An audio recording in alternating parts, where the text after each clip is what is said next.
Movie reviews presenting a lonely place to die. इस कहानी में एलिसन, एड और रॉक नाम के 3 लोगों को दिखाया जाता है जो हाइकिंग कर रहे होते हैं।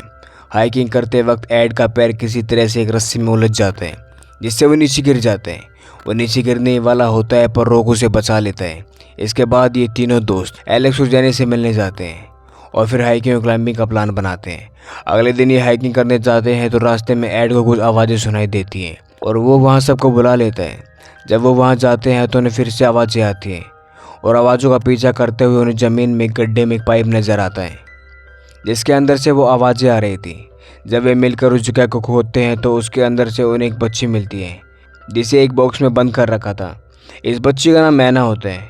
ऐना इन सबको देख के डर जाती है पर जेनी प्यार से उसे बॉक्स से बाहर निकालती है और उससे बात करने की कोशिश करती है।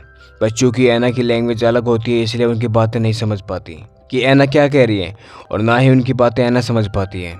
पर वो लोग ये समझ गए थे कि जिसने भी ऐना को बंद किया था वो ऐना को मारना नहीं चाहता था, क्योंकि उस बॉक्स के अंदर पाइप को इसलिए लगाया गया था ताकि ऐना उसे सांस ले सके और साथ ही वहाँ पर एक पानी की बोतल भी रखी होती है ताकि ऐना उसे पीकर जिंदा रह सके। दूसरी तरफ हमें 2 लोगों को दिखाया जाता है जो ऐना और इन लोगों पर नज़र रखे हुए थे और जब वो इन लोगों पर गोली चलाने ही वाले होते हैं तभी वहाँ पर 2 लोग आ जाते हैं जिनका नाम होता है किड और मैक्रे। वो उन्हें गोली चलाने से मना कर देते हैं जिससे इन चारों के बीच में कहासुनी हो जाती है। इस कहासुनी में जब वो इनकी बातें नहीं मानते तो किड और मैक्रे उन दोनों को मार डालते हैं। अब हाइकिंग ग्रुप और ऐना अब माउंटेन से बाहर निकलने का रास्ता देखते हैं क्योंकि यहाँ उनकी कोई मदद नहीं कर सकता था, इसलिए वो वहाँ से नज़दीकी टाउन में जाने का फैसला करते हैं। इस टाउन में जाने के 2 रास्ते थे, इनमें से एक शॉर्ट रास्ता होता है लेकिन वहाँ से गुजरने के लिए उन्हें एक पहाड़ी से नीचे उतरना होगा जो कि बहुत खतरनाक था। इसलिए वो डिसाइड करते हैं कि एड, जेनी, एलेक्स और ऐना नदी के रास्ते से जाएंगे ताकि वो टाउन की तरफ जा सकें और रॉक और एलिसन शॉर्टकट से जाएंगे ताकि वो जल्दी से जल्दी इनके लिए मदद ला सकें। प्लान के मुताबिक जब रॉक और एलिसन शॉर्टकट से जा रहे होते हैं तो वहाँ एक माउंटेन से जब वो नीचे उतरते हैं तो एलिसन पहले नीचे उतरती हैं पर रास्ते में उसकी रस्सी कम पड़ जाती है, इसलिए अब रॉक नीचे उतरने लगते हैं पर कोई ऊपर से उसकी रस्सी काट देता है जिसकी वजह से रॉक नीचे गिर जाता है और वो वहीं पर मारा जाता है। एलिसन हिम्मत करते हुए पहाड़ों से नीचे उतरती है पर तभी ऊपर से पत्थर गिरने लगते हैं और एक पत्थर एलिसन को भी लग जाता है जिससे वो नीचे पानी में गिर जाती है। एलिसन पानी में गिरने के बाद पानी से बाहर निकलकर रोप के पास जाती है और वहाँ पर जाकर वो बेहोश हो जाती है। अब जब एलिसन को होश आता है तो वो देखती है कि रोप की रस्सी को किसी ने जानबूझकर काटा था और पत्थर भी किसी ने जानबूझकर गिराए थे। वो समझ जाती है कि कोई उन्हें मारना चाहता है और जब एलिसन आगे बढ़ती है तो रास्ते में उसे एड और जेनी और एलेक्स दिखाई देते हैं। वो उन्हें बताने की कोशिश करती है कि कोई उन्हें मारना चाहता है, जो कि एलिसन बहुत दूर होती है इसलिए उन्हें उसकी आवाज़ सुनाई नहीं देती और तभी कोई जेनी पर गोली चलाता है जिससे वो ऐना के साथ पानी में गिर जाते हैं।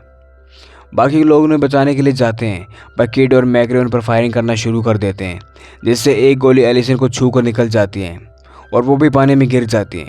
अब एलिसन ऐना को ढूंढने लगती है क्योंकि गोली लगने की वजह से ऐना मर चुकी थी। एलिसन को ऐना पानी के नीचे बेहोश मिलती है इसलिए वो जल्दी से जल्दी ऐना को पानी से बाहर निकालकर होश में लाती है और होश में आने के बाद वो फिर से आगे चलना शुरू कर देते हैं पर तभी फिर से कोई एलिसन और ऐना पर हमला कर देता है। इस फायरिंग में दोनों बच तो जाते हैं पर एलिसन पीछे रह जाती है और ऐना आगे चली जाती है। ऐना इन लोगों से बचने की कोशिश करती है लेकिन मैक्रे उसे छिपते हुए देख लेता है और तभी एड वहाँ पर आ जाता है और ऐना उसे बचा लेती है। पर आगे चलकर एड के पैर में चोट लग जाती है लेकिन फिर भी वो अपना सफ़र जारी रखता है।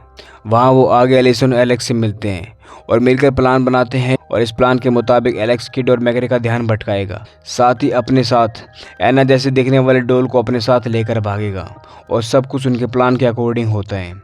किड और मैक्रे उसका पीछा करते हैं। इस बीच वो लोग ऐना को लेकर वहाँ से निकल जाते हैं लेकिन किड और मैक्रे एलेक्स को पकड़ लेते हैं और उसे गोली मार देते हैं। अब हमें कार में डेकरो, एडी और क्रिश नाम के 3 लोगों को दिखाया जाता है जिनको ऐना के डैड ने ऐना को ढूंढने के लिए भेजा था।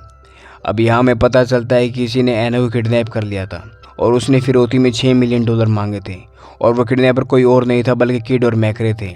अब ये लोग ऐना को अपने साथ लेकर एक टाउन में पहुँच जाते हैं और वहाँ पुलिस स्टेशन में जाकर सारी बातें बताते हैं। पुलिस उन्हें वहीं रुकने के लिए कहती है। दूसरी तरफ किड और मैक्रे भी उसी टाउन में उन लोगों से फिरौती लेने के लिए आ गए थे। डेकर किड से एक कैफ़े में मिलता है, साथ ही पुलिस ऑफिसर अपने एक दूसरे ऑफिसर को कॉन्टैक्ट करता है। अब हमें दिखाया जाता है कि एड को शक हो जाता है कहीं ना कहीं पुलिस भी उन लोगों से मिली हुई है और इसलिए वो वहाँ से निकलने लगते हैं। पर तभी वहाँ पर पुलिस ऑफिसर आ जाता है और वो उन्हें कहता है कि बाहर जाना ठीक नहीं है। और तभी वहाँ पुलिस ऑफिसर को गोली लगती है और वो वहीं मारा जाता है। ये देखकर वो सभी पुलिस स्टेशन से भागने लगते हैं। मैकरे भी उनका पीछा करते हैं और इसी दौरान क्रिश उन्हें देख लेता है। क्रिस को लगता है कि एना के साथ ये लोग किडनैपर हैं, इसलिए वो इन पर गोली चलाना शुरू कर देता है। और इस दौरान एक गोली एड को लग जाती है, जिससे उसकी मौत हो जाती है। और इससे पहले क्रिस को समझ पाता, मैकरे उसे पीछे से आकर उस पर हमला कर देता है, जिससे वो भी मारा जाता है। पर मरने से पहले क्रिस अपने साथियों को इन सब बातों के बारे में बता देता है कि एडना किडनैपर के पास नहीं है। ये सुनकर डेक्रो किड पर हमला कर देते हैं और इस लड़ाई के दौरान डेक्रो किड पर गोली भी चला देता है। पर किसी तरह से किड अपनी जान बचाकर और साथ ही पैसे लेकर वहाँ से भाग जाते हैं। अब हमें एलिसन और एना को दिखाया जाता है, जो बचने के लिए घर में घुस जाते हैं। पर मैक्रो उनका पीछा करते हुए वहाँ पर भी आ जाता है और उस घर के मालिक को गोली मारकर घर में आग लगा देता है। और इसके बाद एलिसन और मैक्रे के बीच में लड़ाई होती है। इस लड़ाई में एलिसन बेहोश हो जाती है और अब मैक्रो एना को लेकर वहाँ से जाने लगता है। पर तभी एलिसन, जो बेहोश होने का नाटक कर रही होती है, वो उठ जाती है और मैक्रे पर हमला कर देती है और उसे खिड़की से नीचे फेंक देती है, जिससे मैक्रे की मौत हो जाती है। पर दूसरी तरफ उस घर में आग तेज हो जाती है, इसलिए एलिसन एना को घास में फेंक देती है और इससे पहले वो खुद को बचा पाती वो बेहोश हो जाती है। इसका मतलब खुद की जान नहीं बचा पाई। पर कहानी में दिखाया जाता है, जब एलिसन की आंखें खुलती है तो एलिसन और एना दोनों जिंदा होते हैं, यानी पुलिस ने सही समय पर आकर उन दोनों की जान बचा ली थी। अब हमें किड को दिखाया जाता है, जो पैसे लेकर भाग ही रहा होता है। पर एडी और उसके लोग वहाँ आकर उसे पकड़ लेते हैं और सीधा एना के डैड के पास ले जाते हैं।